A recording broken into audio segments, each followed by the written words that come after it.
Buenas tardes, compañeros de la sección D. Vamos a dar la clase del día de hoy un poco corta, sobre la base de que el lunes pasado, a solicitud de muchos de ustedes, me pidieron que suspendiera el examen y yo accedí a suspenderlo, pero con la condición de que el día de hoy se iba a realizar después de dar mis clases. Y la razón es por la que nosotros tenemos que hacer un informe mensual de las clases que damos en los días que se nos han asignado. Y por eso es que el examen lo programé para después de la clase. Entiendo que los compañeros de la sección D, ustedes, pues van a tener que desconectarse un poco antes de la otra clase que tienen a la segunda hora, pero no hay otra forma para realizar el examen. Así que hoy vamos a aprovechar, con el propósito de cumplir yo con mi obligación, vamos a aprovechar únicamente para dar una parte introductoria de lo que se nos avecina. Porque, como les dije al principio del curso y en los días anteriores, después del segundo examen parcial vamos a iniciar con la parte procesal. Y por esa razón también el examen se va a evaluar del Código Tributario hasta el artículo 120. Porque del 121 en adelante es donde se encuentra toda la parte procesal del Código Tributario. Entonces, estamos claros que a las 8:10 por ahí, 8 en punto, 8:05 por cualquier inconveniente, vamos a empezar el examen, el segundo examen parcial.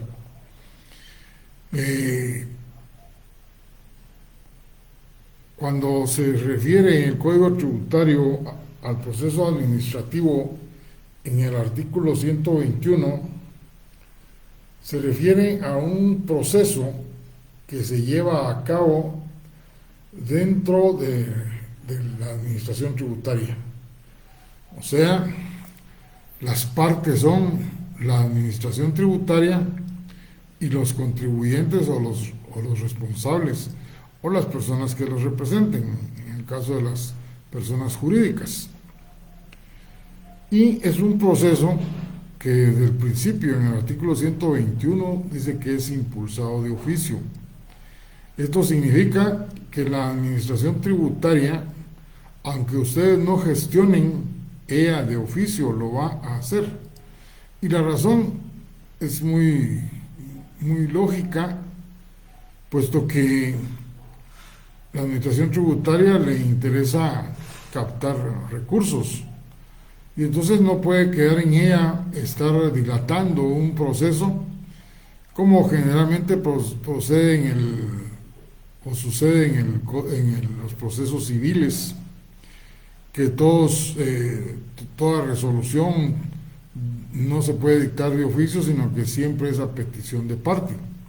O sea, esa es una gran diferencia que existe con los procesos civiles, que siempre se llevan a cabo y pueden ir prosperando siempre y cuando haya petición por parte de los actores o los demandados. No son impulsados de oficio, como también eso sucede impulsados de oficio en los procesos penales. Hay en el artículo 122 los requisitos, este artículo donde se citan todos los requisitos que debe llevar una primera solicitud. Y entonces esto lo tienen que tener ustedes muy en cuenta, pero también deben de tener en cuenta que hay algunas cuestiones de requisitos que no los mencionan. Pero ustedes que ya llevaron el curso de procesal civil y mercantil saben que sí existen o sí se requieren en el procesal civil, y yo les voy a explicar el por qué, aunque no lo diga el Código Tributario, deben de incluirse. Entonces, lo primero es que nosotros en lo civil, en los procesos civiles, siempre consignamos la edad, el estado civil, el domicilio, la profesión y la nacionalidad.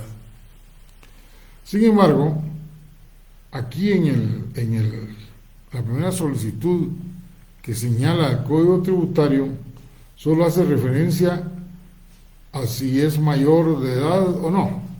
O sea, no dice la edad, sino suficiente con poner mayor de edad. Yo creo que si ya estamos acostumbrados a poner la edad, no quita nada que pongamos la edad. El estado civil, la nacionalidad, la profesión u oficio. En comparación con el civil falta uno, que es el domicilio. En lo civil siempre consignamos si es del domicilio de la ciudad capital o con domicilio en tal municipio, de tal departamento. Entonces, esta es la primera gran diferencia que está en el numeral 2 de este artículo 122.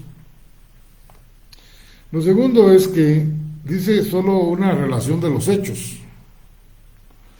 No dice nada respecto al lugar para recibir notificaciones. Entonces, nosotros sí debemos de incluir un lugar para recibir notificaciones, porque como más adelante vamos a ver cuando hablemos del artículo 128, se dice que en la primera que se fije el domicilio, que se fije el lugar para recibir notificaciones que se fije en la primera solicitud. Entonces hay que consignarlo desde el inicio. Y es importantísimo que se fije el domicilio, y por otro lado, después de los datos de la comparecencia, solo dice que se haga una relación de hechos. No nos dice el orden de la relación de los hechos, y eso es una de las cosas que vamos a aprender cuando ya estemos en la parte de la redacción de los escritos, de un primer escrito, ya la redacción o de planteamiento de un recurso de revocatoria. Ahora, ¿por qué les hago referencia a esto de una relación de hechos y que luego dice las peticiones? Porque normalmente nosotros sabemos que en un primer escrito, después de la relación de los hechos, siempre vamos a consignar el fundamento de derecho, de lo que estamos relacionando en esos hechos. Y aparte de eso, las pruebas en que nos fundamentamos para probar esos hechos. Sin embargo, aquí en el primer escrito, en la primera solicitud, no se refiere en lo absoluto a fundamento de derecho ni pruebas. Y podría ser la razón de que en este mismo artículo dice que las solicitudes no necesitan del auxilio de abogado. Y que como no necesitan auxilio de abogado, prácticamente nos está diciendo que cualquier contribuyente o responsable puede presentar un escrito, que no va a tener ningún problema. Y si le falta algún requisito de los que ahí se están mencionando, pues no lo puede rechazar, lo tiene que aceptar y señalar para que subsane esa deficiencia. Y aquí es donde me quiero detener para decirles a ustedes algunas cuestiones que no están en los papeles, sino que es pura práctica, es pura experiencia. Y es que generalmente cuando se llevan procesos administrativos tributarios, estamos defendiendo a contribuyentes que en algunos casos tienen la razón, porque el criterio de la administración tributaria está violando sus derechos, o puede ser que estemos defendiendo a contribuyentes, sujetos pasivos, que ya de por sí son morosos o tratan de no pagar impuestos. Y entonces, desde el principio, uno de abogado debe tomar el sartén por el mango. Y esto significa que nosotros, si vamos a poner fundamento de derecho, vamos a poner las pruebas en que nos basamos y vamos a pedirle al contribuyente que firme y vamos a actuar en su auxilio. Y entonces, en la comparecencia siempre vamos a poner que el lugar para recibir notificaciones es nuestro bufete profesional. Porque si ustedes ponen como lugar para recibir notificaciones la sede social de la entidad o el domicilio del contribuyente o el responsable, pues sencillamente no van a tener ustedes el control del proceso. Puede darse también el problema de que el contribuyente no le dé importancia a una notificación, le dé más importancia a otros asuntos y llegue después del plazo que señala la ley para poder evacuar una audiencia o interponer algún recurso, alguna nulidad, etc. Entonces, tienen ahí dos razones. Una, que ustedes tienen el control del proceso. Dos, que ustedes no van a dejar que notifiquen en el otro lugar y no puedan saber qué es lo que está sucediendo con ese expediente.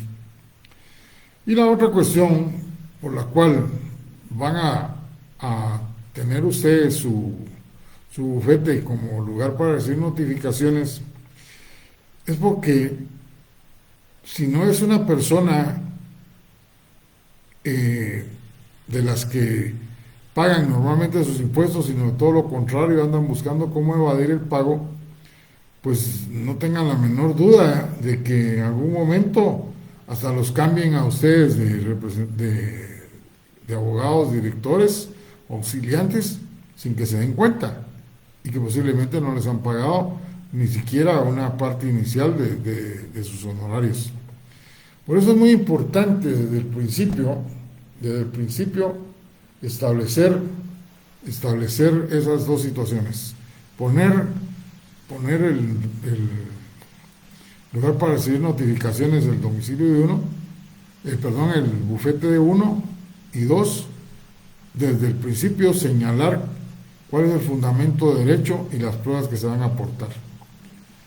¿Por qué les digo esto? Porque lo que se diga o escriba desde el inicio en un primer escrito es lo que se debe de mantener, es lo que se debe de en las distintas etapas del proceso administrativo confirmar. O sea, no pueden cambiar el punto de vista. Y entonces desde el principio hay que probar los hechos y que sepa la administración tributaria contra quién están litigando. Es muy importante que tomen en cuenta estos aspectos, y muchos no lo hacen, y yo les puedo dar una razón más que valedera, y es porque tienen miedo de litigar contra la administración tributaria sobre la base de que pueden ser objeto de alguna fiscalización, o porque les van a pedir que presenten documentos ya personales, contables, y eso no es así. Eso no en lo absoluto no es así.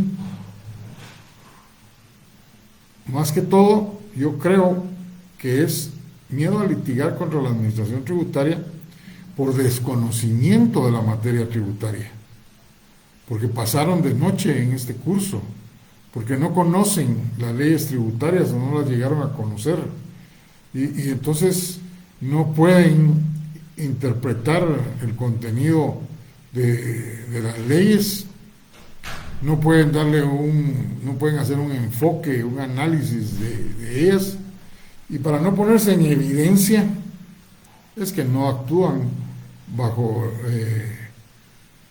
poniendo que actúa bajo la dirección y procuración del abogado que está auxiliando en este caso. Bueno, sigamos adelante y hablemos de la personería. En el derecho procesal civil, en el artículo 45, se dice que debe presentarse el nombramiento y que se debe quedar certificado en autos. Aquí en el proceso administrativo tributario es suficiente, según el artículo 123, que se presente una copia simple, legalizada, más que suficiente. Y con eso ya está acreditada la personería. Cuando veamos lo de las pruebas, ahí vamos a referirnos de nuevo a esto de la personería. Luego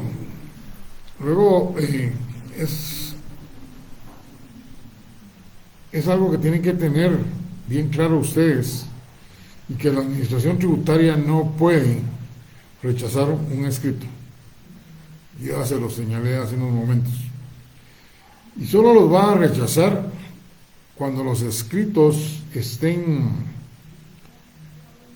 señalando frases injuriosas o que vayan en contra de la moral. Aun cuando estén tachadas estas, lo puede rechazar. Y la otra situación es que la administración tributaria puede rechazar un escrito inicial siempre y cuando esté debidamente fundamentado en ley y debidamente razonada las razones del rechazo.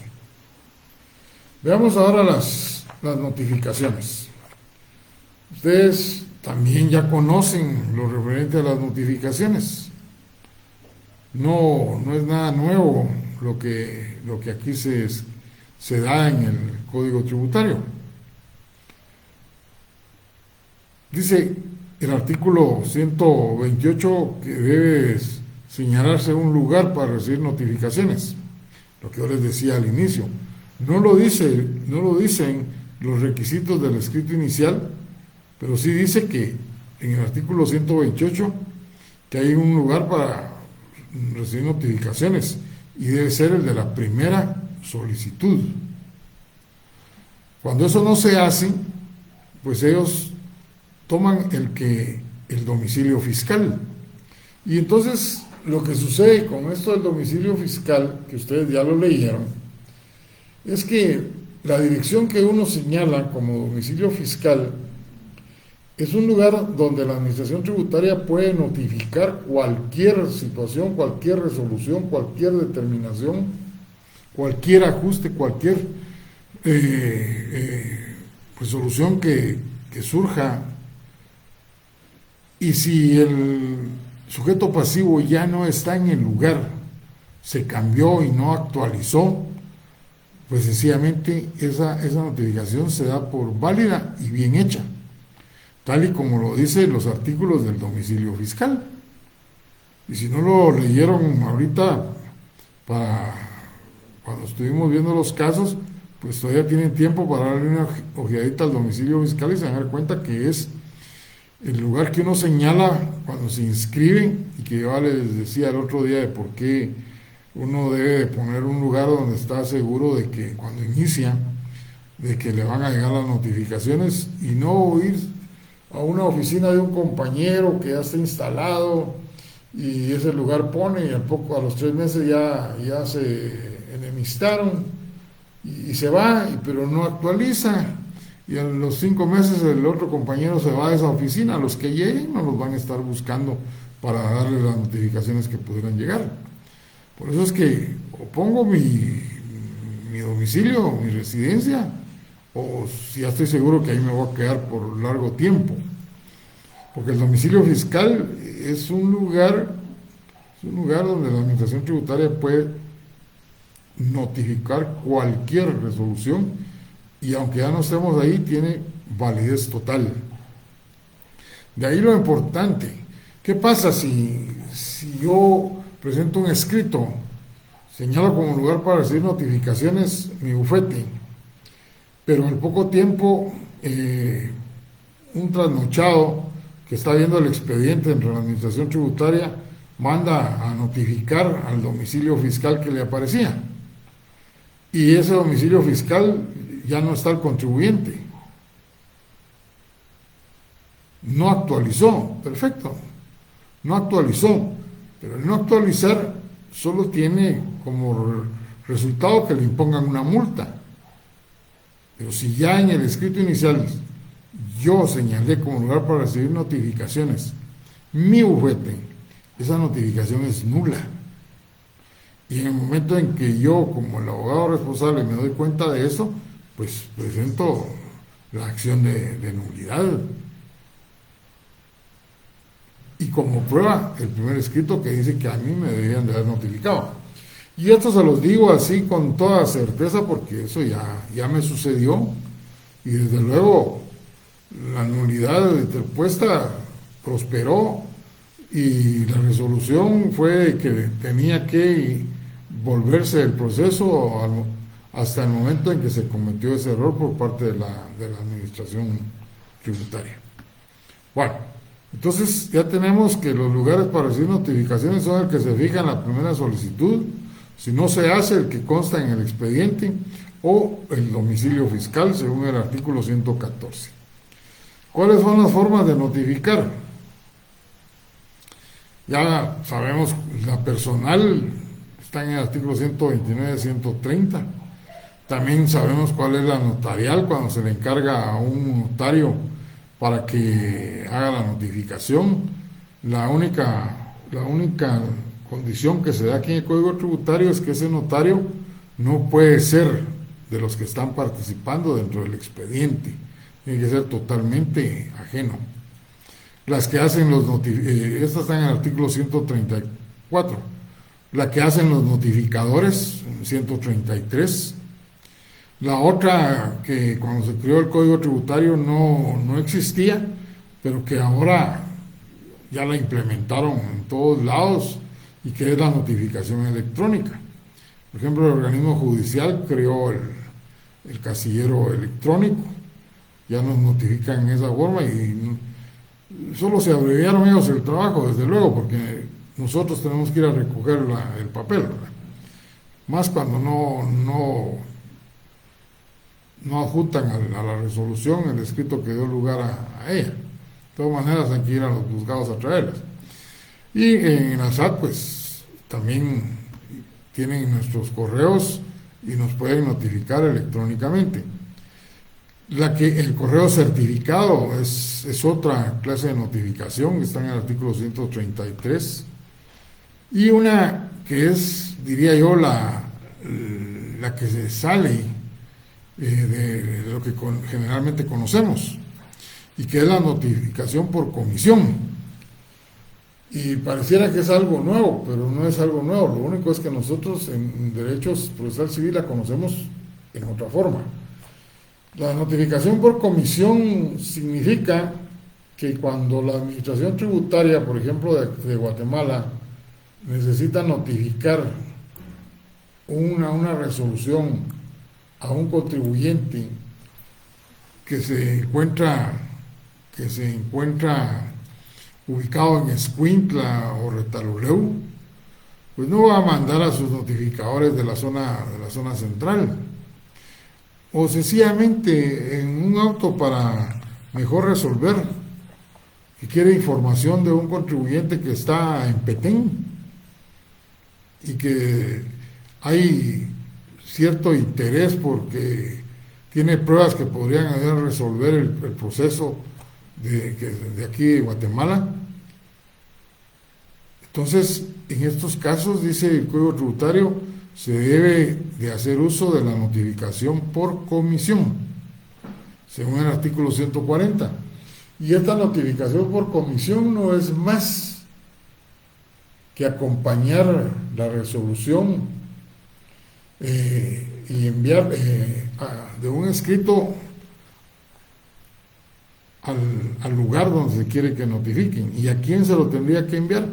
Pues a la oficina tributaria que se encuentra en ese lugar. Recuerden ustedes que en todas las cabeceras departamentales hay oficinas tributarias. O sea, hay delegaciones de la SAT en todo el país. Y en algunos municipios que no son cabeceras, también hay delegaciones de la SAT, como por ejemplo en Santa Lucía, Cochumalguapa. Es un municipio muy próspero, muy activo, y entonces la administración tributaria decidió desde casi a los inicios de su existencia en crear una oficina tributaria en ese lugar. ¿Cómo lo conocemos nosotros en procesal civil y mercantil? Pues el famoso exhorto o despacho. Solo que aquí ustedes no pueden poner, supónganse que yo les pusiera una pregunta: ¿cómo se le denomina la notificación mediante la cual la Administración Tributaria Central solicita a la FETARULEO que notifique la resolución de fecha trana? Y como es de subrayar, les pongo ahí exhorto, despacho, notarial, ninguna de las anteriores. Ninguna de las tres anteriores tendría que ser subrayar ninguna de las anteriores, o seguirse por comisión, por la que es por comisión, no exhorto ni despacho, que no tiene nada que ver aquí.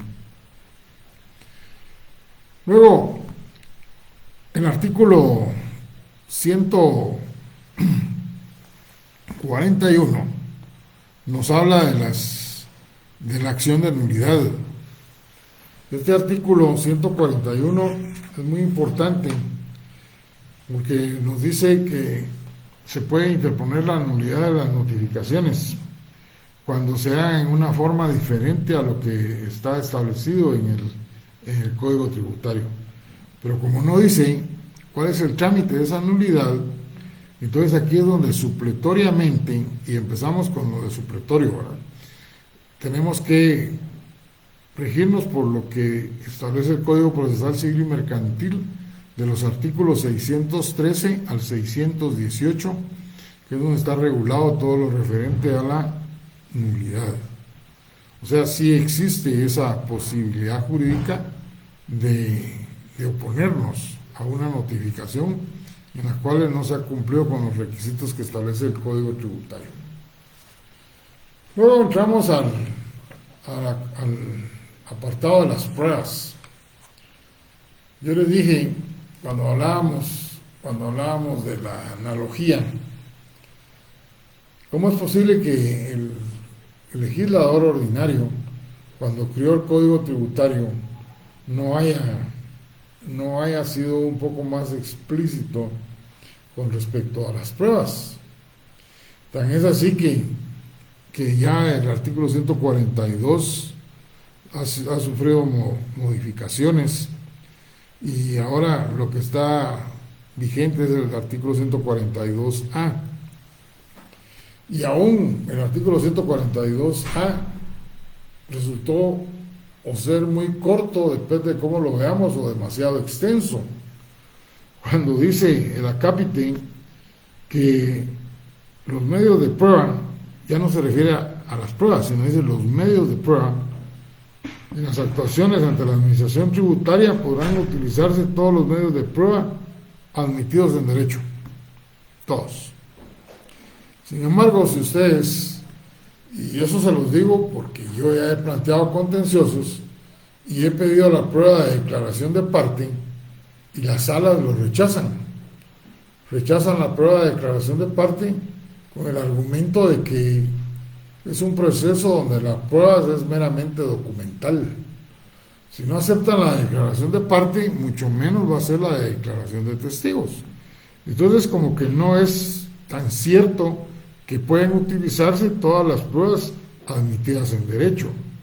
Y si supletoriamente se aplica según este código, el Código Procesal Civil y Mercantil, debieran de ser aceptadas. Debieran de ser aceptadas. Y la condición, en el caso de los documentos, dice que se pueden presentar documentos originales, pero cuando se presenten documentos originales siempre debe acompañar una fotocopia para que la administración pueda certificar y devolver el original. O en su caso, si no queremos presentar el original, también deja en la literal B la opción de que presentemos debidamente legalizadas las fotocopias, pero la administración tributaria se reserva el derecho, es una facultad que le otorga el Código Tributario, de poder requerir en cualquier momento el original. Y esto es porque a través de los años se demostró que presentaban fotocopias legalizadas falsas, alteradas. En ese proceso de ir sacando varias fotocopias hasta que desaparecía el borrón que tenía el documento que servía como original para la fotocopia. Y ustedes saben que eso se puede hacer. Entonces, cuando ya existe duda por parte de la administración, esta se reserva el derecho de pedir la presentación del original. En este mismo apartado, en el artículo 143, se habla de un periodo de prueba. Y es el único periodo de prueba que hay en todo el proceso administrativo tributario. Y es de 30 días. No hay otro. No hay otro. Y el miércoles, yo les voy a explicar, y de antemano les pido que tengan su hoja en blanco y lapicero a la mano para que vayan haciendo unos cuadros que yo les voy a pedir que hagan, porque conforme vaya dando la clase ustedes los van a ir llenando. Y así no saben cuánto les voy a facilitar entender lo que es el proceso administrativo tributario. Entonces, el periodo de prueba según el artículo 143 es de 30 días y no hay un nuevo periodo. ¿En qué momento se da ese periodo de prueba? Bueno, eso lo vamos a dejar para las próximas clases. Hoy solo que quede bien claro que el único periodo de prueba es de un plazo de 30 días, o sea, 30 días hábiles. Y que el artículo 144 se refiere a las diligencias para mejor resolver. La diferencia con otros procesos dice diligencias para mejor fallar. El Código Tributario se refiere a esta fase en la cual la administración tributaria, aun cuando ya está por resolverse el proceso administrativo tributario, tiene la facultad de poder dictar una resolución de diligencias para mejor resolver, tomando en consideración que con la presentación de esas pruebas de una vez se puede resolver el problema o confirmar y darle mayor fundamento a la resolución final del proceso administrativo. Y si saben o tienen la incertidumbre de algún documento y que les puede también establecer que el contribuyente tiene la razón, entonces el tributa, en este caso, que es el que resuelve según las modificaciones que se hicieron al Código Tributario, el Tribunal Administrativo Tributario Aduanero tiene la facultad para dictar esas diligencias para mejor resolver. Y las mismas se llevan a cabo en un plazo que no debe de exceder de 15 días hábiles. Pero vean ustedes cómo es de de importante estas diligencias para mejor resolver, puesto que dice que cualquier documento que se crea conveniente lo puede pedir el tributario. Y se puede realizar cualquier otra diligencia, practicar cualquier otra diligencia que se considere necesaria.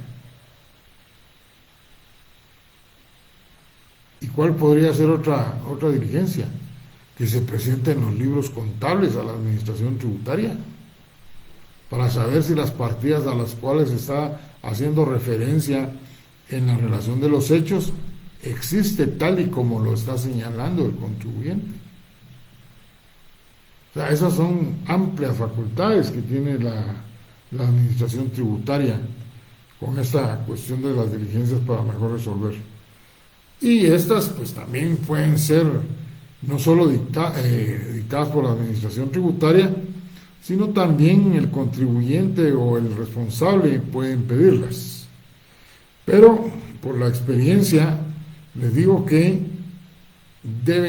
cuando uno las pide, deben de estar muy bien fundamentadas, deben de ser muy razonables para que la administración tributaria les dé trámite y conceda esas diligencias para mejor resolver.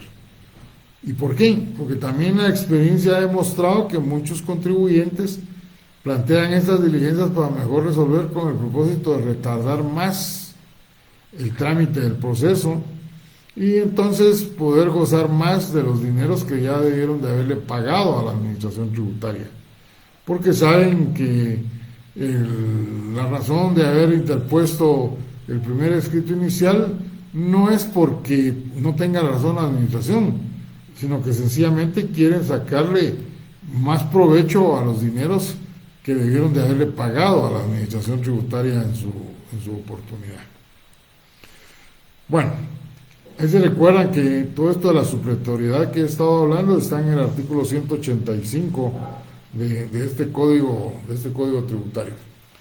Me voy a quedar aquí porque ya lo que sigue ya es una cuestión eminentemente procesal. Ahorita lo que hice fue solo hablar generalidades de lo que es el proceso administrativo tributario que señala el código tributario. Y todavía les quedan un par de horas para ir a darle una leidita a las copias para el examen que vamos a pasar a las 8 de la noche. Por favor. Así que atentos y vamos a dar aquí por concluida la clase. Que tengan buena noche y que todo les vaya bien en el examen. Nos vemos el miércoles.